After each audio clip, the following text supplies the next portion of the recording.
Okay, welcome to Special Forces, World's Toughest Test, on Fox, Season 4, Episode 4, Mindset. So, a lot of people have been commenting. We've been getting some off-the-air interviews. Ravi and Gia Giudice had one. Several of the drill sergeants had interviews. And Brianna Chicken Fry, I don't know how to pronounce her last name, all had interviews. And all of them kind of agreed that Cody Brown is in really good shape. In fact, Ravi joked that when you say his name, you gotta announce it properly. Cody Brown? Cody. Can't please a woman. Brown. Okay. John's never gonna let this go. Nope. Never. Ravi joked that Cody seemed like he was on meth because he was like running up the hills and all that.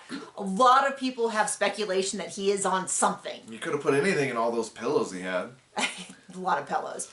That he's on testosterone supplements, that he's on other supplements, that he is on did I say testosterone? Yeah, steroids? You didn't say that. Okay, steroids. Something. I am not an expert in that, so I don't know.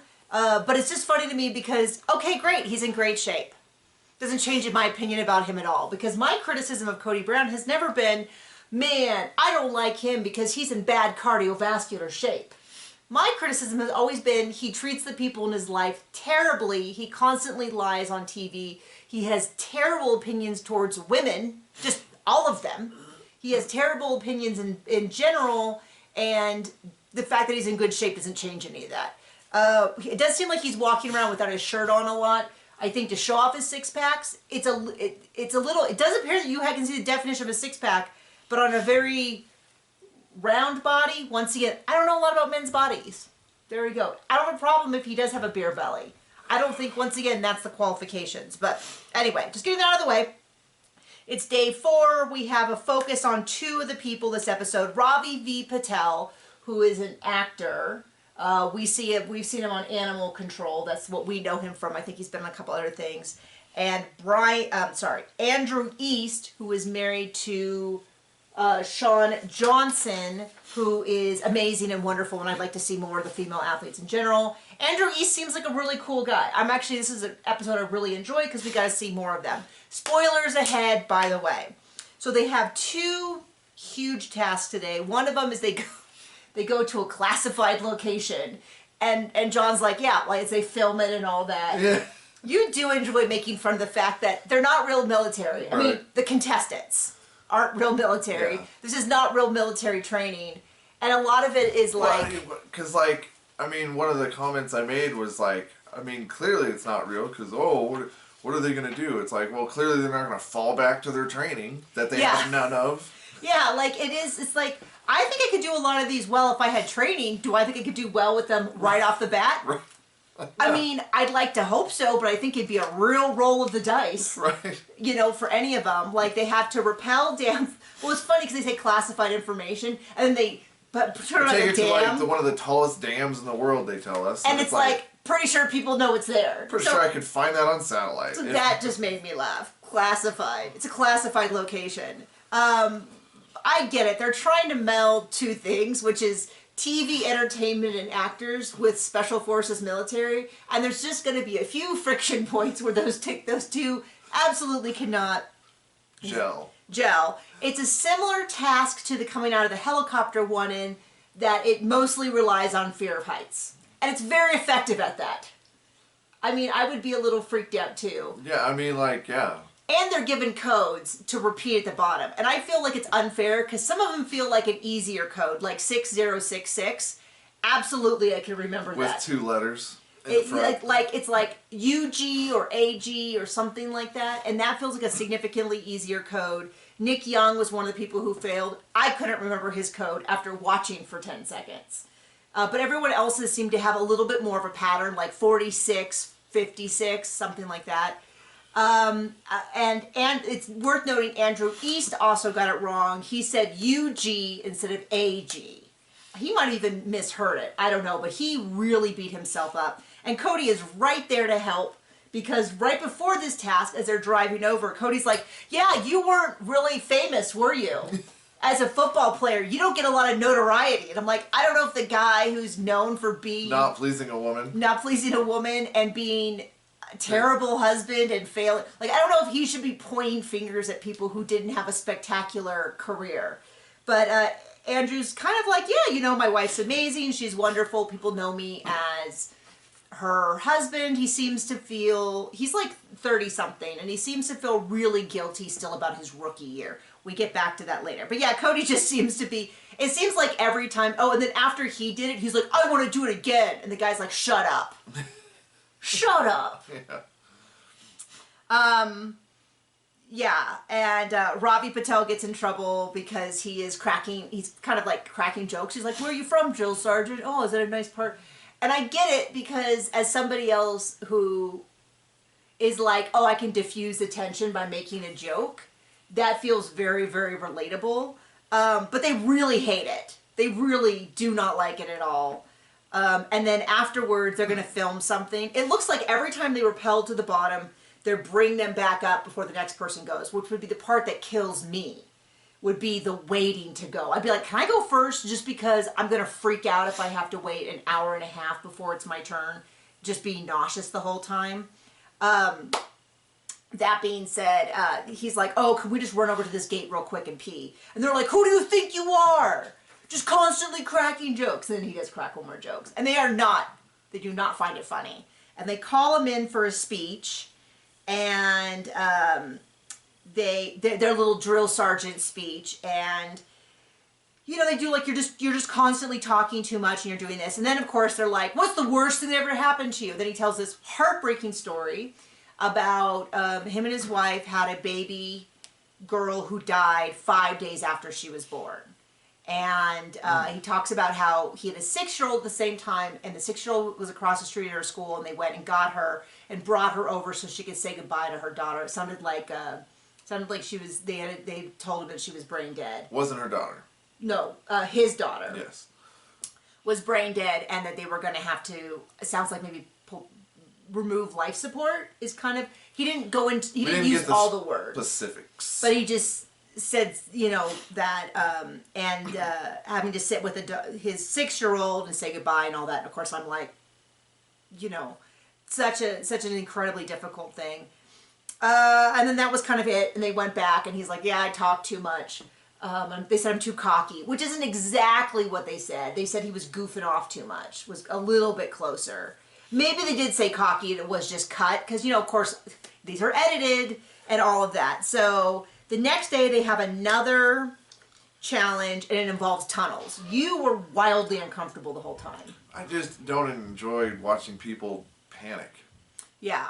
There was a lot of that. And there was a lot of it. They were tight, and the tunnels got smaller and smaller. There was that water thing where you had to lay on your back and you had to go. That's the part that would freak me out, because if it filled with water, I couldn't breathe.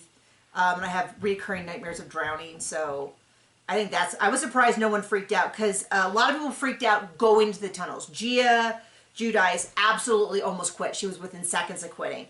It seems like there's all these tunnels, and the last tunnel, I wasn't 100% clear, but it seemed like the last tunnel was a dead end, and so everybody was supposed to get into the tunnel and then all have to back out. And Johnny Manziel kind of freaked out, and there's escape hatches, which of course I knew that there would be, because, you know, this is not an actual war situation. Yeah. And he like pops it off, and he's like, I'm done, I'm leaving. And eventually he gives over his armband, which really genuinely surprised me. But it was pretty uncomfortable to watch. And then it looks like, I thought initially when they said that it was supposed to be like they had pushed him down a dead end and then to go back and go forward, but it looks like they just back out, and then they run over to the tower and they throw their grenade the team leader has been carrying, and it blows up the satellite tower, and that's it.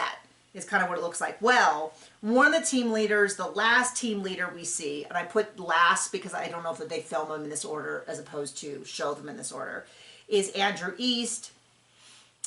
And he's talking about how he's really he likes to competition, but he's really a team player. He's really about making sure making sure everybody's getting out of the tunnels, getting into the tunnels, all of that.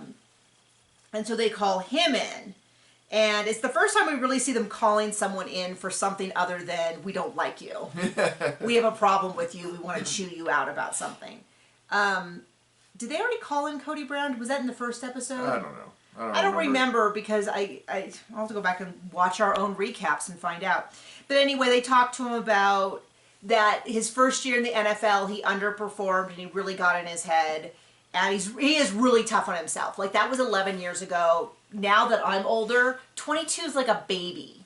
I wouldn't let them dog sit because I'd be like, oh, the little baby's so tiny. Oh, you can't trust him with my dog. Oh, no.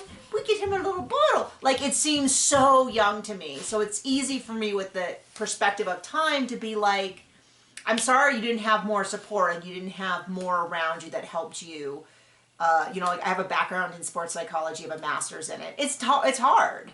It's really hard to compete at the top level in your field on something that especially does not benefit from adrenaline. You know, some things do, some things do not. Anyway, he was a long snapper. He's really self-critical. They were kind of like, why didn't you celebrate? He's like, well, I didn't really, you know, I was really, you know, he's really focused on still the failure. He's like, oh, I screwed it up this morning. I'm not feeling great. He's like, yeah, but that was sort of the minor task. The tunnels was like the most intense thing that you've done here. It's really big deal. And you led your team. You did a great job with leadership and you passed. And, you know, they kind of got on him for that. And it was really funny because when he went, I like him. I think he seems like a really, like, I would be interested in, like, I don't know, like him and Sean should have their own TV show because I find him very likable, which is rare for men on these reality shows. It seems like the worse they are, the more likely they are to be on TV. So it's rare to see someone. So I enjoy him. I'd like to see more content from him and his wife because I'm dying to see more of Sean because she's such a powerhouse.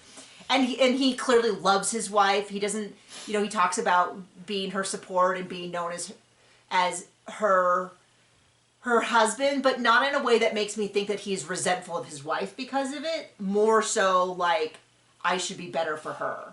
Was the impression. What would your impression be? I don't know. I mean, am I reading too much into it as someone who writes romantic subplots for a living? And all of my books have a romantic subplot of men who are obsessed with their women. Anyway, and solve murders. But it was funny because they went back in and Ravi's like, what did they talk to you about? Remember, Ravi got chewed out that morning for being too cocky. And he's like, oh, I didn't celebrate enough. Ravi's like, you got in trouble for not celebrating enough? And it was like, well, we see why Ravi is the comedic actor, at least in what we've seen him in, because the timing was perfect of like, oh, poor Andrew. They had to come call him in to chew him out for not celebrating enough his amazing victory as team leader. So I'm enjoying the show a lot more than I thought I would. You can see Cody lurking in the background of every scene. With his pillows and his shirt off. With his multiple pillows, like 4 pillows, and his shirt off. And it's really funny because the first week he was using mouth tape, which is supposed to promote better sleeping by preventing you from being a mouth sleeper and maybe prevent snoring. But it's really funny because I feel like my phone recorded that. And all week long, I got videos from doctors talking about how you should never mouth tape. And how if you need mouth tape, you probably have sleep apnea and should be sleeping with like a full Big Brother is thing. listening. Yeah, so it was just really funny because it was like, even my algorithm was like, no, let's talk about how Cody's wrong, even in very minor ways. But yeah, so we lost Johnny Manziel. That was really surprising to me. And we are now down to 13. Is that right? 13? I don't care. You don't care. Makes that easier. John doesn't care. Okay, so thank you so much. We will see you next week. Bye.